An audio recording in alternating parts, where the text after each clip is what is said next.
Finance minister की 1 घंटे 32 minute की बजट स्पीच की हाइलाइट्स यहां। अगले 5 साल कैसे होने वाले हैं? क्या भारत डेवलपमेंट की फास्ट ट्रेन पकड़ेगा या फिर अपने सारे पैसे यूं ही बेकार प्रोजेक्ट्स में बर्बाद कर देगा? इन सारी बातों का जवाब अगर कहीं पर मिलता है तो वो है भारत का budget. In short middle class को मिला ठेंगा। झूठ के जमाने में भी सच बोलने का हुनर लगे है, तो आप इसी से देख लो कि हम कितना बड़ा जिगर लगे हैं। 2024-25 का बजट अनाउंस हो गया। अब बजट में क्या हुआ, तो बजट को मैं समराइज करके छोटा करके बोल दूं कि गरीब और गरीब होगा और अमीर होगा। यही होने वाला है, क्योंकि हमने सीधे तौर पे चाइना से कहा कि आप आइए हमारे यहाँ और इन्वेस्टमेंट कीजिए। तो ये भी कहा कि चाइना से जो देश, जो फॉरेन कंट्रीज डायरेक्ट बिजनेस नहीं करते, तो चाइना क्या कर सकता है उसके लिए? चाइना जिसके साथ ट्रेड रिलेशन नहीं करता डायरेक्टली, उसके साथ इंडिया में कंपनी खोल के ट्रेड करे। ये हमने चाइना को कह दिया। भारत का इकोनॉमिक सर्वे रिलीज किया गया।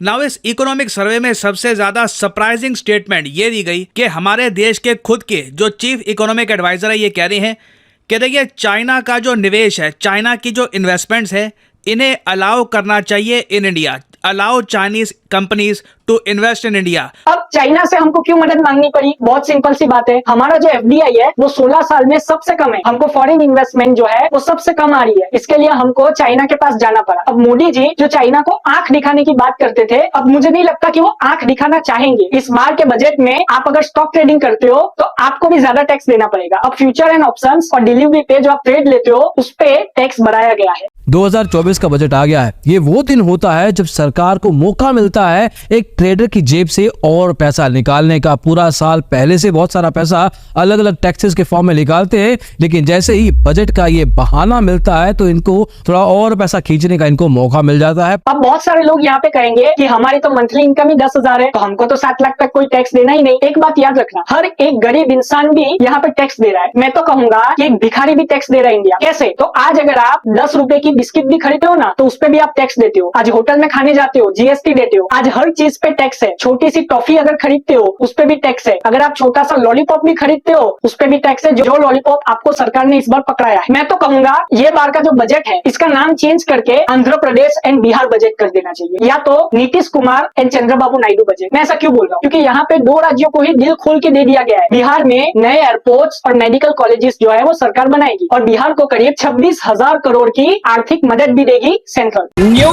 airports, medical colleges and sports infrastructure in Bihar will be constructed. An additional allocation to support capital investments will be provided.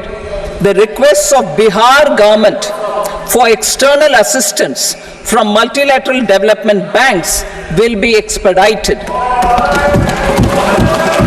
New airports, medical colleges and sports infrastructure in Bihar will be constructed. वहीं पे आंध्र प्रदेश में करीब 15,000 करोड़ की आर्थिक मदद central government देगी उन्हें, और जो अमरावती सिटी है उसको डेवलपमेंट करने में भी सेंट्रल गवर्नमेंट स्टेट गवर्नमेंट की मदद करेगी। Our government has made concerted efforts to fulfill the commitments in Andhra Pradesh Reorganization Act, recognizing the state's need for the capital, recognizing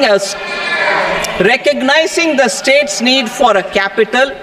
We will facilitate special financial support through multilateral development agencies. हमारे finance minister के husband जो कि election से पहले खुलेआम मोदी जी के खिलाफ बोल रहे थे, अगर हमारे फाइनेंस मिनिस्टर उनको जाके ये बजट सुना दे तो शायद वो भी भड़क जाएंगे। अब जेडीयू और टीडीपी है, इन पे तो मोदी जी की एनडीए सरकार टिकी हुई है। इसके लिए आंध्र प्रदेश और बिहार को बहुत ज्यादा इंपॉर्टेंस दिया हुआ है। नीतीश कुमार ने तो ये भी कह दिया कि मैंने तो पहले गवर्नमेंट को कह दिया था, या तो बिहार को विशेष राज्य का दर्जा दो या तो बिहार को विशेष पैकेज दो। अब गवर्नमेंट ने विशेष पैकेज दे दिया, लेकिन अब यहाँ पे नीतीश कुमार पलटी मारेंगे या नहीं मारेंगे ये बहुत सारे लोग सोच रहे होंगे, क्योंकि आंध्र प्रदेश और बिहार दोनों को विशेष राज्य का दर्जा तो नहीं मिलेगा, लेकिन गवर्नमेंट ने विशेष पैकेज दे दिया है। नीतीश कुमार की शख्सियत जो है आप उसे ऐसा समझ सकते हो कि जो वो बोलते हैं वो उनके दिल में होता नहीं, और जो उनके दिल में होता है वो कर देते हैं, वो बोलते नहीं है। अब इसके लिए नीतीश कुमार पे बहुत ज्यादा ध्यान दिया गया। बहुत सारे अपोजिशन एमपीज जो है, जैसे कि अखिलेश यादव ने भी कह दिया, इसमें युवाओं पे ध्यान नहीं दिया गया। दूसरी चीज अगर आप देखोगे तो शशि थरूर ने भी कहा कि यहाँ पे गरीबों की बात नहीं हुई, मनरेगा ये चीज की तो बात ही नहीं हुई। चिदम्बरम जी जो हमारे फॉर्मर फाइनेंस मिनिस्टर है, उन्होंने कहा ये बार का जो बजट है ये तो कांग्रेस का घोषणा पत्र है। राकेश टिकैत ने भी कह दिया कि बजट पेपरों पे अच्छा लगता है लेकिन गाँव में उसका कोई फायदा नहीं होता और किसानों को भी उसका कोई लाभ नहीं मिलता। और ये जो बिहार और आंध्र प्रदेश को भी विशेष पैकेज दिया हुआ है, ये अभी तक दे नहीं दिया गया बल्कि दिया जाएगा। अब कितना दिया जाएगा ये तो आगे ही पता चलेगा। और बजट में ये कह दिया गया कि जो 500 फॉर्च्यून कंपनी है वो 1 करोड़ युवाओं को जॉब दे, क्योंकि प्राइवेट सेक्टर जो है वो जॉब नहीं दे रही नए युवाओं को। अच्छी बात है, सरकार को देर से ही सही समझ में तो आया कि यूथ को एम्प्लॉयमेंट देना बहुत ही जरूरी है। इंडिया में जो